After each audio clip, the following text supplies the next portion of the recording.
So the emotional scale that we are talking about goes all the way from despair or depression, all the way up to what you would call ecstasy or passion. And of course, there are many words that you can use to describe the emotions or the states of being along the way. But we would like to point out to you here that all of those different stopping points, you might have emotional set points depending upon different subjects or different relationships. You might feel hopeful about dollars and you might feel in despair about relationships, or you might feel worried about your body while you feel hopeful or appreciative of money. In other words, different subjects you feel different ways about. So you have different emotional or vibrational set points because you've practiced different thoughts. When you think a thought, you activate within yourself the vibration of that thought. And if you approach that thought often enough, then that often activated vibration becomes so familiar in your vibration that it becomes a dominant activated vibration. Once something is a dominant vibration within you, you call it a belief. And we would like to point out to you that a belief is just a thought you keep thinking. That's all a belief is. You can believe things that serve you and you can believe things that don't serve you, but until you are aware of your own guidance system, you might be giving a lot of attention to things just because someone says to you, well, it's true, you should give your attention to it. And we say, knowing what we know about law of attraction and knowing what we know about why things manifest in your lives, knowing what we know about why things are true to you, that the only reason that something is true is because you've given it your attention and you've activated in your vibration and you've done it often enough that you created a vibrational alignment with it, and then law of attraction matched that vibration with the reality. So when you say, Abraham, I have to give my attention to this unwanted thing because it's true, we say, think about what you're saying. You're saying somebody out there, for whatever reason, gave their attention to this thing they did not want, and did it often enough, they activated it in their vibration long enough that they manifested it, and because they've done that, you should too. And we say to you, we would be a little more picky than that if we were standing in your physical shoes. We would be particular about what we give our attention to. Because what you give your attention to is what you activate in your vibration, and what you activate in your vibration becomes your point of attraction, and what is your point of attraction eventually becomes manifestation. Now, we talk to you about this not just because we're wanting you to rein in the manifestations that please you and head off the manifestations that don't please you. Manifestation is a big part of this physical life experience. But we say this to you also because we want you to be aware of how you are feeling moment by moment, because right now, while you're feeling, is your life. In other words, it's all about right now. It's not about later when the manifestation's coming. It's right now while you're thinking about the manifestation coming or not coming. In other words, now is now. Think about the power of now. It's all right now, isn't it right now? Here we are. We are in Texas. In New York, it is an hour later. In California, it is 2 hours earlier, but it's still now. On the other side of the world, it's not even daylight, but it's still now. In the non-physical realm, we don't even have clocks or calendars, but it is still now, you see. It's now. Now is where the juncture between you and you meet. Now, right now. And how you feel now matters. When we talk about now, we are not saying only think about what's right now. This room is rather limited. We're not encouraging you to only think about podium, rug, microphone, Jerry.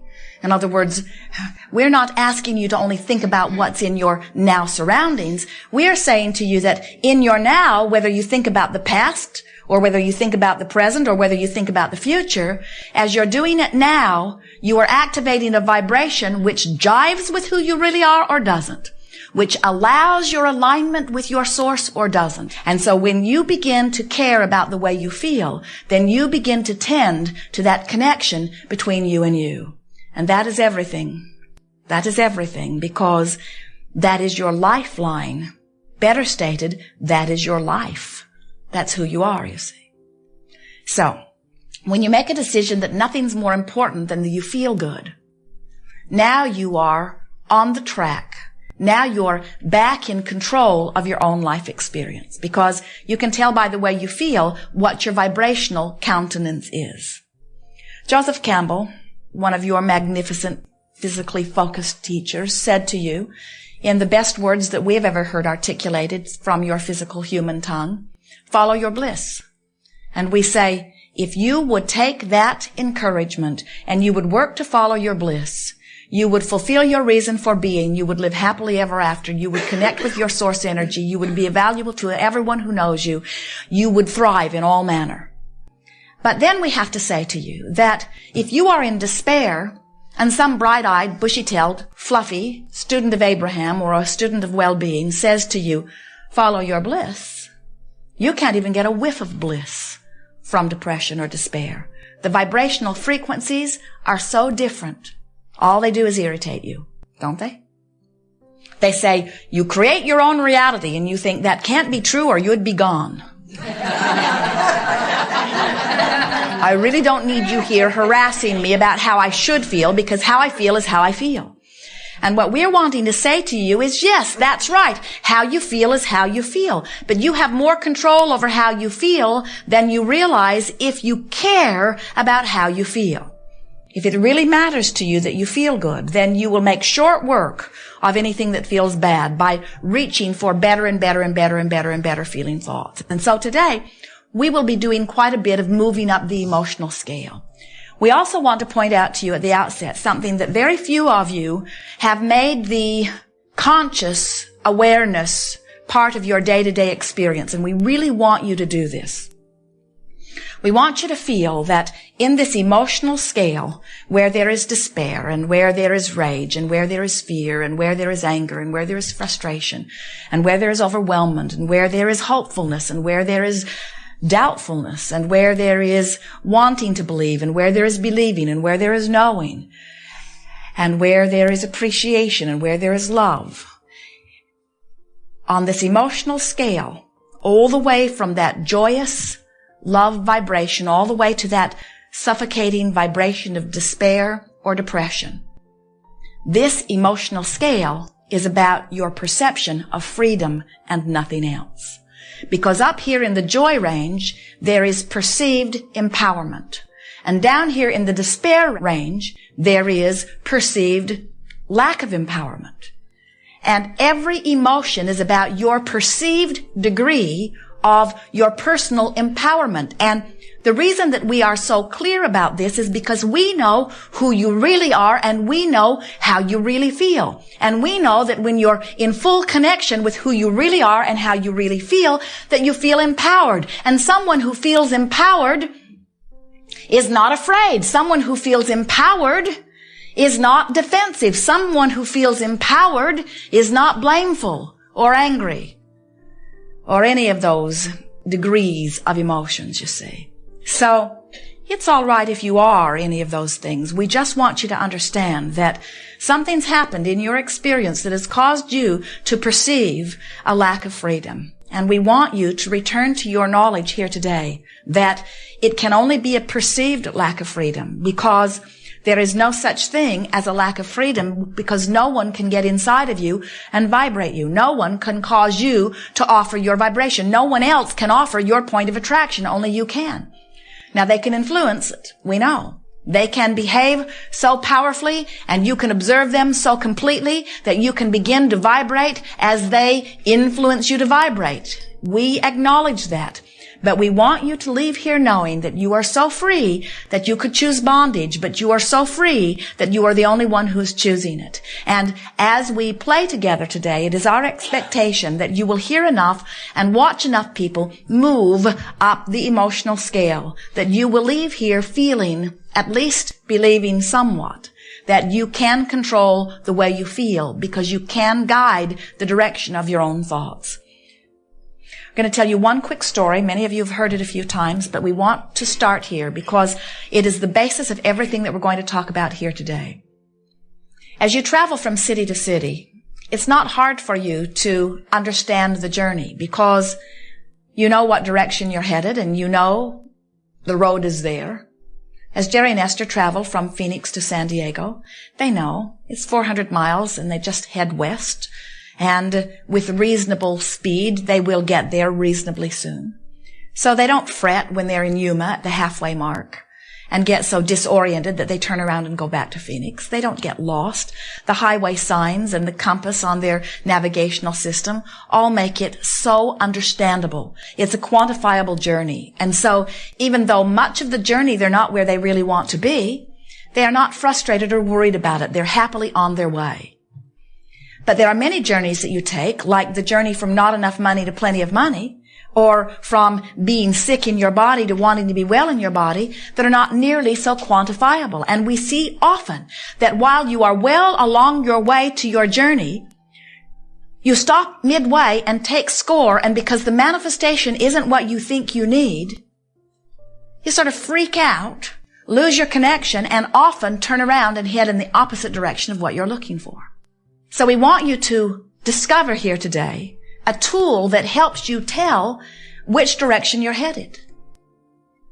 When you're paying attention to the way you feel, you can feel so surely when you're headed in the right direction. Now, why is the journey between not enough money and plenty of money, or no relationship to the perfect relationship, or a terrible relationship to an improved relationship, or a sick body to a really good feeling body? Why are those journeys so not understandable? Well, it's because you're trying to listen to so many different approaches and so many different opinions about which way you should go. But there's another reason. More than 99% of every creation is complete on an energetic level before you begin to see any evidence.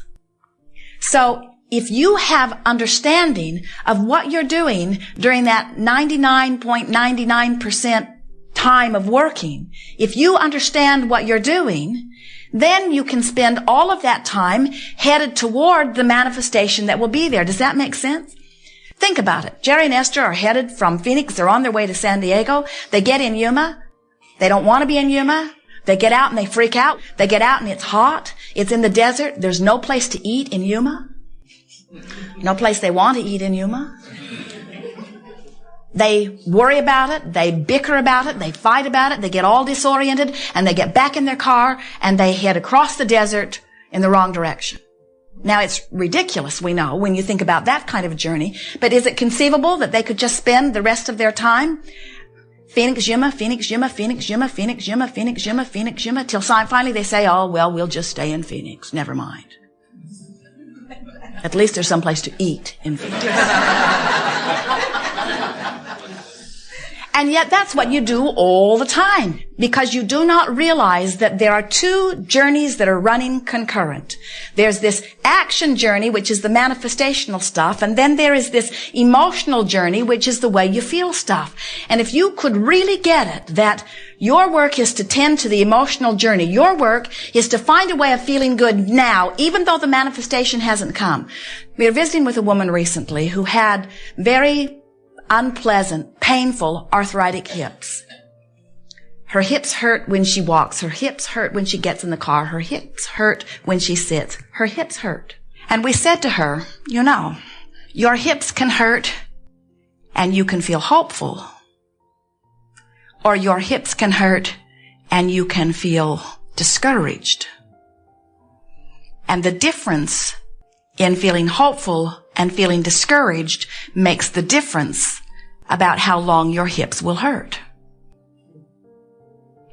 So you could have not nearly enough money and feel fear or despair. Or you could have not nearly enough money and feel hopeful. And the difference between despair and hopeful speaks the difference between how long you're not going to have nearly enough money. Are you getting this?